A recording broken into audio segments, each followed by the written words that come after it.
Halo semuanya, selamat datang di Bedah Materi kita kali ini. Pernah nggak sih kepikiran gimana tepatnya pelajaran agama di sekolah itu dirancang? Nah, hari ini kita bakal bongkar tuntas soal pengembangan kurikulum pendidikan agama Islam. Ini berdasarkan karya akademik dari Megadini Fitriani untuk Dr. Muhammad Habibur Rahman. Kita bakal lihat gimana pendidikan agama itu didesain supaya nggak cuma jadi hafalan di luar kepala, tapi bener-bener jadi mesin pencetak karakter yang nyata. Seru banget kan? Yuk, langsung aja kita mulai. Oke, ini dia peta perjalanan kita kali ini. Kita bakal mulai dari peran krusial pendidikan agama, terus turun ke landasan dan konsep kurikulum, lanjut ke pengembangan materi PAI, setelah itu kita masuk ke strategi pembelajaran era modern, dan berujung pada gimana mencetak generasi cerdas dan berakhlak. Bagian pertama, peran krusial pendidikan agama. Pendidikan agama itu pastinya nggak disusun asal-asalan ya. Ada satu kutipan menarik dari sumber kita yang bilang begini, kurikulum bukan hanya sekedar daftar mata pelajaran, tetapi merupakan pedoman utama dalam proses pembelajaran. Coba bayangin, kurikulum ini kayak sebuah kompas. Kalau kita atau anak-anak kita lagi jalan-jalan di tengah hutan informasi modern yang super lebat kayak sekarang, kita nggak cuma butuh daftar pohon apa aja yang bakal ditemui kan? Kita butuh petunjuk arah yang jelas biar nggak nyasar. Nah, disitulah kurikulum hadir sebagai kompas penuntun buat ngebangun karakter secara sistematis. Lanjut ke bagian kedua, landasan dan konsep kurikulum. Terus pertanyaannya, gimana sih kompas ini dibuat? Poin pentingnya di sini, kurikulum itu bukan dokumen kaku yang abis dicetak terus dilupain gitu aja, nggak gitu. Kurikulum itu ibarat makhluk hidup yang terus bernapas. Ada siklusnya. Dimulai dari perencanaan yang matang banget di awal, terus bergerak ke pelaksanaan di lapangan, dan, ini yang paling penting, selalu diikuti sama evaluasi. Evaluasi inilah yang bikin kita terus mikir, tujuan mendidik anak-anak ini udah kecapai belum ya? Ada nggak sih metode yang harus disesuaikan lagi sama zaman? Kalau ngomongin fondasi, pastinya berakar kuat pada nilai-nilai fundamental Al-Quran dan hadis. Tapi, coba perhatiin poin kuncinya di sini. Kurikulum itu juga harus pintar-pintar menyeimbangkan teks-teks inti tadi dengan kebutuhan peserta didik masa kini, plus perkembangan sosial budaya di masyarakat. Artinya apa? Artinya, kurikulum ini dirancang buat benar-benar membumi, menerjemahkan nilai-nilai abadi jadi sesuatu yang praktis dan relevan sama realitas modern yang dihadapi anak-anak kita setiap harinya. Sekarang, kita masuk ke bagian ketiga, pengembangan materi pendidikan Islam. Nah, dari fondasi yang makro tadi, kita ngezoom ini ke bahan bangunan spesifiknya. Materi inti ini punya beberapa pilar utama.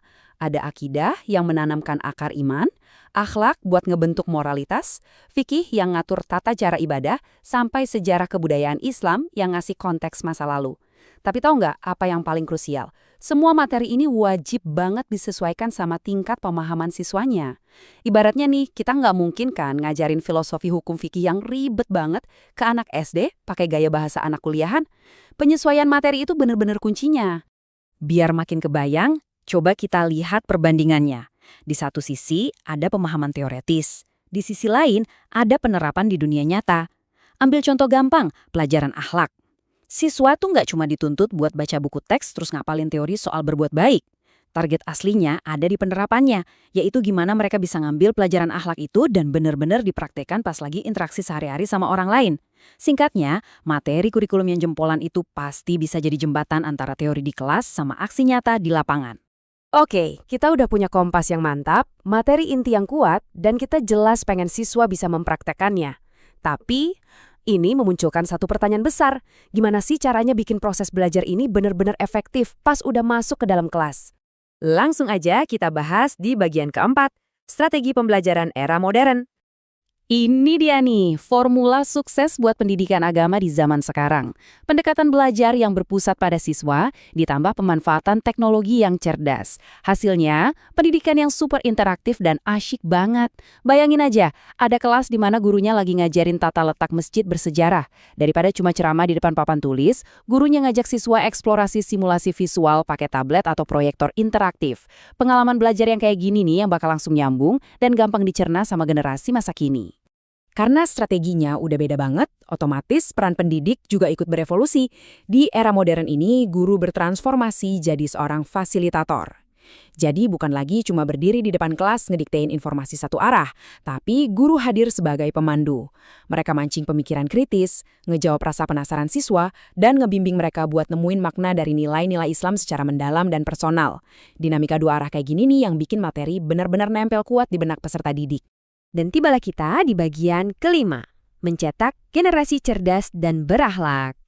Setelah merancang semua landasan dan strategi canggih tadi, sebenarnya apa sih tujuan akhirnya? Kurikulum yang sukses itu adalah kurikulum yang terus relevan sama konteks zaman dan adaptif banget ngadepin perubahan yang nggak ketebak di masa depan. Dan yang paling utama, kurikulum yang sukses harus terbukti berhasil ngebentuk individu, ngebentuk anak-anak kita, biar nggak cuma cerdas secara intelektual, tapi juga punya karakter yang kokoh dan akhlak yang mulia. Itulah esensi paling inti dari semuanya. Sebagai penutup, yuk kita renungkan bareng-bareng satu pertanyaan provokatif ini. Kira-kira, apakah kurikulum kita saat ini udah cukup adaptif buat ngadepin rentetan tantangan masa depan yang geraknya luar biasa cepet?